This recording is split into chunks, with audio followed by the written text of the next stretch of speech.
नमस्कार, हिमाचल समाचार में आपका स्वागत है। आज के मुख्य समाचार। मुख्यमंत्री ने विधानसभा में प्रश्नकाल के दौरान दिए महत्वपूर्ण प्रश्नों के उत्तर। मुख्यमंत्री ने होटल वाइल्ड फ्लावर हॉल पर सर्वोच्च न्यायालय के निर्णय का किया स्वागत। मुख्यमंत्री ने कमला देवी के निधन पर किया शोक व्यक्त। और अब समाचार विस्तार से। हिमाचल प्रदेश विधानसभा के 7वें दिन आज प्रश्नकाल के दौरान विकास में जनसहयोग के अंतर्गत आवंटित धनराशि से संबंधित पूछे गए एक प्रश्न के उत्तर में मुख्यमंत्री ठाकुर सुखविंदर सिंह सुक्खू ने कहा, माननीय अध्यक्ष महोदय, ये जन सहयोग का कार्यक्रम, इसमें जो शहरों में धनराशि खर्च की जाती है वो 50-50% के हिसाब से जन सहयोग के द्वारा की जाती है। जो ट्राइबल एरिया उसमें 85 और 15% का अनुपात होता है। बाकी जो शहरी एरिया है उसमें जैसे ही जन सहयोग का राशि हमको प्राप्त होती है हम उसको स्वीकृत कर देते हैं। कई जिलों में ज़्यादा आ जाती है जन सहयोग में राशि, तो उसमें हम उनको ज़्यादा आवंटित कर देते हैं। और कई जिलों में जब केस ही ना आए तो उनको हम कम आवंटित करते हैं और इसके लिए क्राइटेरिया बने हुए हैं। जिला के क्षेत्रफल और जनसंख्या के अनुपात पर जिलावार आवंटन किया जाता है। लेकिन कहीं भी जगह अगर कोई जन सहयोग में और भी कार्य करना चाहते हैं, हमारी सरकार इस कार्य को बढ़ावा देना चाहती है क्योंकि उसमें अपना जनता का शेयर होता है। तो इस प्रकार की अगर कहीं आपके ध्यान में कोई बात होगी तो आप मेरे पास लाना, हम उसको स्वीकृति प्रदान करें। बल्क ड्रग पार्क व मेडिकल डिवाइस पार्क की अद्यतन स्थिति के बारे में पूछे गए एक प्रश्न के उत्तर में मुख्यमंत्री ने कहा, माननीय अध्यक्ष महोदय, हिमाचल के हित देखना सभी सरकारों की प्राथमिकता होती है और हिमाचल के हित बिखरे हों तो वो उस सरकार की भी जवाबदेही होती है जो सत्ता में। माननीय अध्यक्ष महोदय, पहले तो मैं ये स्पष्ट कर देना चाहता हूँ कि चाहे मेडिसिनल पार्क डिवाइस पार्क है और वर्ल्ड ड्रग पार्क है, हमारी बंद करने की कोई मंशा नहीं। इसको शुरू करने की हमारी मंशा है। कितना रोजगार मिलेगा, कितना पैसा इन्वेस्ट आएगा और हिमाचल की कैसे इकॉनमी चेंज होगी जो माननीय पूर्व मुख्यमंत्री जी बोल रहे हैं, मैं वो चर्चा पर ना जाकर मैं सिर्फ इतना कहना चाहता हूँ। अध्यक्ष महोदय, बद्दी बस रहा था, सनसेट क्लॉज इंडस्ट्रीज में मिला जिसमें इनकम टैक्स की रिबेट थी, जीएसटी की रिबेट्स थी कि 10 ईयर्स तक जीएसटी नहीं लगेगा, इनकम टैक्स में जो रेवेन्यू प्रॉफिट करेंगे सनसेट क्लॉज के तहत सब माफ। उस इंडस्ट्रीज को बसने के लिए भी तकरीबन 15 साल लगे। ये इंडस्ट्रीज जो ये आया, बिडिंग हुई, हिमाचल सरकार ने रातों रात, इसमें भारतीय जनता पार्टी की सरकार थी, रातों रात बिडिंग की। पहला प्रोजेक्ट मेडिकल डिवाइस पार्क की मैं बात करना चाहूँगा। मेडिकल डिवाइस पार्क में हमने 400 एकड़, 1 रुपये पर लीज पर लैंड, 400 एकड़ यानी कि 4000 कनाल, 1 एकड़ 10 कनाल का, ठीक है, आपने दे दी, जो कि नालागढ़ में। अगर 4000 कनाल की कीमत को ही माप लिया जाए तो मैं उस चीज को नहीं कहना चाहूंगा कि कितनी होगी, कौड़ी के भाव भी माप ली जाए। चलिए छोड़िए, मुफ्त में आपने वहां पानी देना है, ग्राउंड वाटर, 3 रुपये पर यूनिट के साथ बिजली देनी है। और क्या देना है भारत सरकार ने हमें?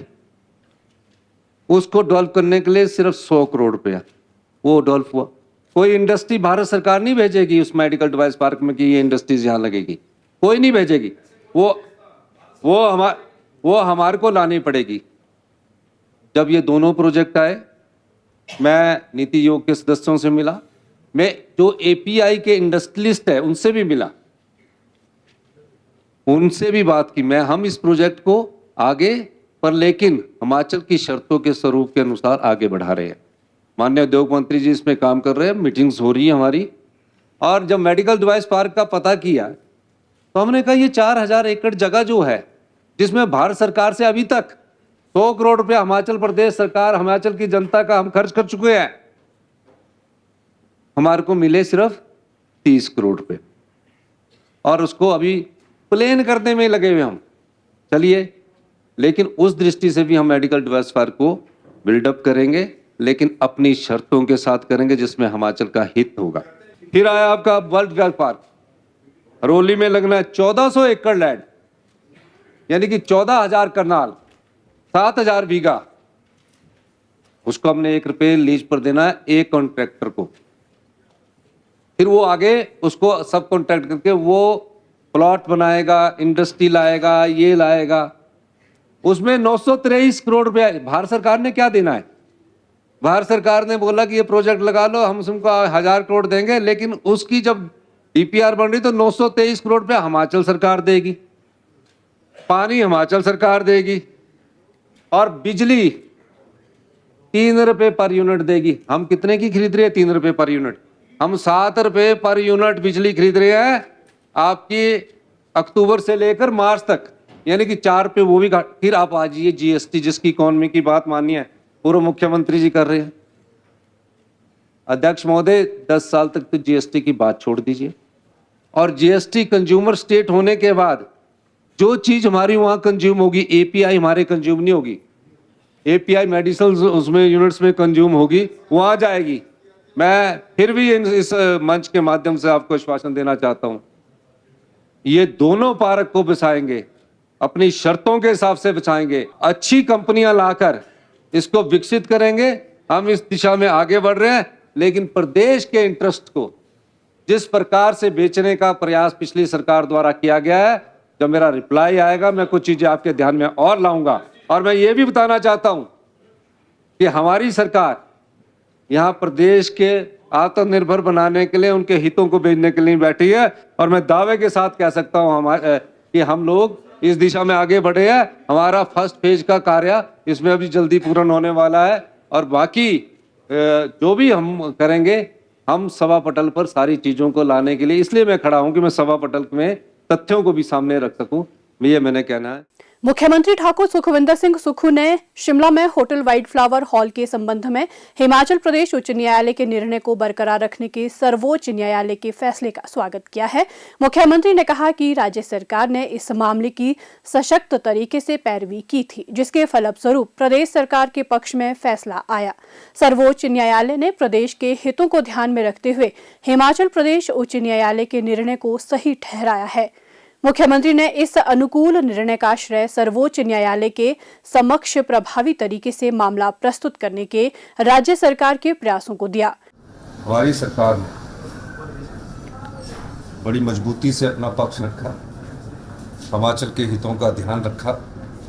पहले जब हाई कोर्ट का फैसला आया, हमने पर्यटन विभाग के एडमिनिस्ट्रेटर को वहाँ बिठा दिया था और कहा था कि जो वहाँ गेस्ट ठहरे हैं किसी प्रकार का कोई नुकसान उन्हें ना हो। उसके बाद हाई कोर्ट ने स्टे दिया, उसके बाद उसका फैसला आया, और मुझे खुशी इस बात की है कि सुप्रीम कोर्ट में जब ये केस लगा, हमने नामी वकील वहाँ खड़े किए, मुकुल रोहतगी जी, और मुझे खुशी है कि कल उसका फैसला आया है। और जो संपत्ति पिछले कई सालों से ओबराय ग्रुप्स के पास थी, उसको 1 साल के भीतर उन्हें खाली करने का निर्देश दिया है। उसके बाद हम उस संपत्ति में बैठकर सभी प्रकार के ऑप्शंस हमारे खुले हैं, जिससे सरकार को राजस्व मिले, सरकार को आय आए। उस दृष्टिकोण से हम आगे इस पर बात करें। होटल वाइल्ड फ्लावर हॉल की संपत्ति कई वर्षों से ओबेरॉय समूह के पास थी, और अब सुप्रीम कोर्ट ने उन्हें 1 साल के भीतर इसे खाली करने का आदेश दिया है।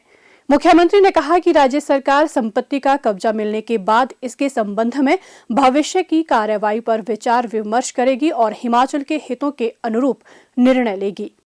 मुख्यमंत्री ठाकुर सुखविंदर सिंह सुक्खू ने हमीरपुर जिला कांग्रेस की अध्यक्ष सुमन भारती की माता कमला देवी के निधन पर गहरा शोक प्रकट किया है। वे पिछले कुछ दिनों से बीमार चल रही थीं और मंगलवार को नाल्टी गांव में उनका निधन हो गया। वे 76 वर्ष की थी। मुख्यमंत्री ने दिवंगत आत्मा को शांति प्रदान करने एवं शोक संतप्त परिजनों को इस असहनीय दुख को सहन करने की शक्ति प्रदान करने की प्रार्थना की है। हिमाचल समाचार देखने के लिए सब्सक्राइब करें यूट्यूब चैनल हिमाचल समाचार, फॉलो करें x@dprhp, लाइक करें Facebook page information and public relations department Himachal Pradesh, follow करें इंस्टाग्राम @DIPR हिमाचल, विजिट करें वेबसाइट www.himachalpr.gov.in। इस अंक में इतना ही। कल फिर होगी मुलाकात। दीजिए इजाजत। नमस्कार।